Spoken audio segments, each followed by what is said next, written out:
Ya kan kakak pun turun-tur WhatsApp lur. Jadi di video kali ini ya lur ya, saya akan apa namanya ya, dikit cerita lah kalau kesah saya selama 1 tahun lebih kerja di Jepang.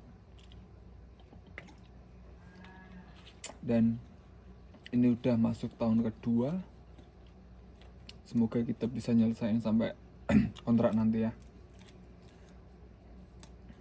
Dari awal sini tuh dulu saya lewat LPK di Semarang, terus ditawarin job sama sensei saya Mensetsu, dan akhirnya lolos. Dan saya dapatnya di pertanian, tepatnya di daerah nggak paling bawah sih, atasnya paling bawah.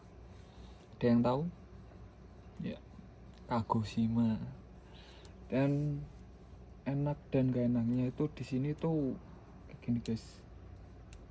Kalau hidup di sini tuh enaknya tuh ini, kita tuh kayak kalau misal mau kemana-mana dianterin.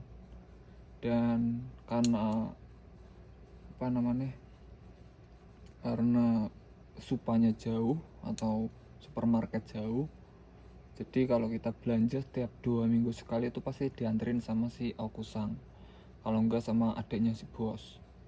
Nah, terus enaknya di sini juga karena kita pertanian, ada sayur, ada telo, muntul, ada yang tahu nggak?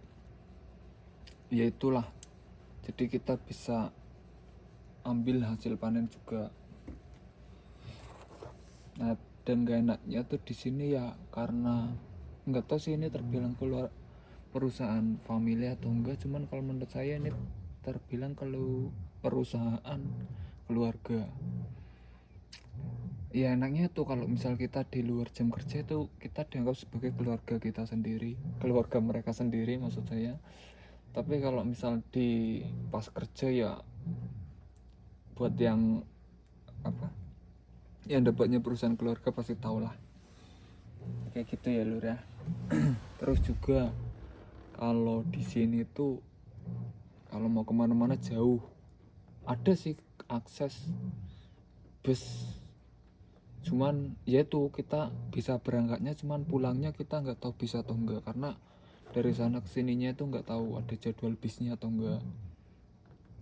Nah, terus untuk orang-orangnya juga di sini ya sama lah kayak tempat-tempat lain lah, yang baik ada, yang nggak baik juga ada. Cuman nggak baiknya itu ya masih dalam batas wajar sih, cuma yang ngomel-ngomel tok, nggak sampai mukul, nggak sampai apa sih namanya, nggak sampai ke fisik lah. Jadi buat kalian yang masih di Indonesia, dikuat-kuatin aja mentalnya. Soalnya di sini itu fisik jelas, kalau pas kerja itu pasti kita diuji fisiknya. Cuman kalau misal dari apa namanya, dari kita nggak bisa bahasa, kita disuruh nggak tahu ini itu, pasti yang kena ke mental. Ngeri tuh mentalnya. Jadi harus bener-bener. Udah banyak kasusnya yang pulang gara-gara capek, gara-gara sering dimarahin, kabur dan lain sebagainya. Cuman karena saya laki-laki anjas, karena saya laki-laki jadi saya harus bisa mengakhiri apa yang saya mulai. Dan untuk pekerjaan juga ya di pertanian entah sendirilah, kalau lagi rame ya rame, kalau sepi ya sepi, cuman pasti ada aja kerjaan. Jadi kita liburnya itu kalau misal kayak cuaca lah yang nentuin. Kalau hujan deras banget, terus kalau misal ada taifu atau angin topan, itu aja sih. Selebihnya kalau musim dingin, musim panas, kalau dari atasnya nggak hujan, kita tetap berangkat sok. Dan apa lagi ya, terus juga di sini untuk apa, kayak bahasanya tuh kita juga harus benar-benar bisa. Soalnya orang sini tuh sebenarnya suka sama orang yang mau belajar, cuman Itu karena kita sudah terlanjur dari awal itu enggak, apa ya, kayak bisa dikatakan saya orangnya kayak pendiam gitu lah. Jadi kalau kita nggak nanya atau kita nggak ditanya, ya udah, kita cuma disuruh-suruh tok. Jadi buat kalian yang pendiam kayak saya lebih baik ya minimal dibanyakin kotoba, dibanyakin dengar orang Jepang ngomong, biar kalau misal mereka ngomong itu kita paham. Ya walaupun kita nggak bisa balasnya nggak apa-apa sih, mending kita paham aja dulu guys. Dan apa lagi ya, sini karena di desa jadi ya tahu sendiri lah, kalau misalnya hari Minggu, kalau misalnya libur, kita nggak kemana-mana, ya udah cuma di asrama di ini. Nah saya spill dikit ya perusahaan saya. Nah ini pabriknya, ini mesin-mesinnya tuh, ada pupuk. Ini sepi banget cok, apalagi di luarnya. Nah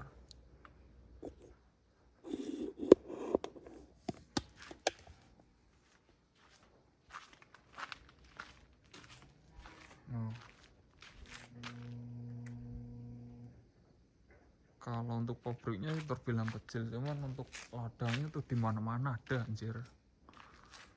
Nah ini asrama saya. Asrama saya ini gabung sama apa sih namanya ini? Gabung sama terus kantor Kaisa.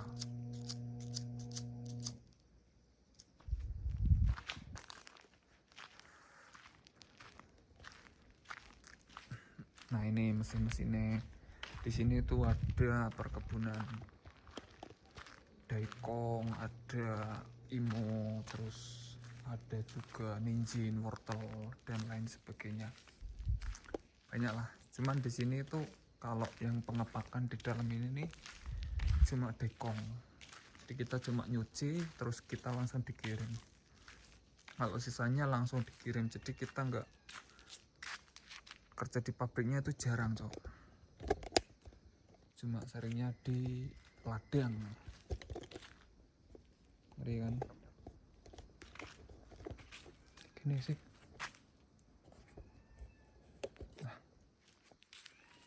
Nah kayak gitu ya guys ya. Ini udah malam, udah jam 7-an. Bentar lagi kita mau makan, kita mau apa sih, siap-siap karena besok hari Minggu, jadi kita libur, kita nggak kemana-mana, cuma tidur di asrama gitu guys.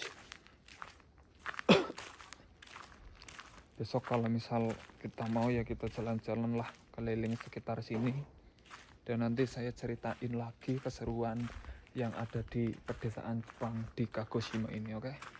Thank you semuanya. Assalamualaikum warahmatullahi wabarakatuh.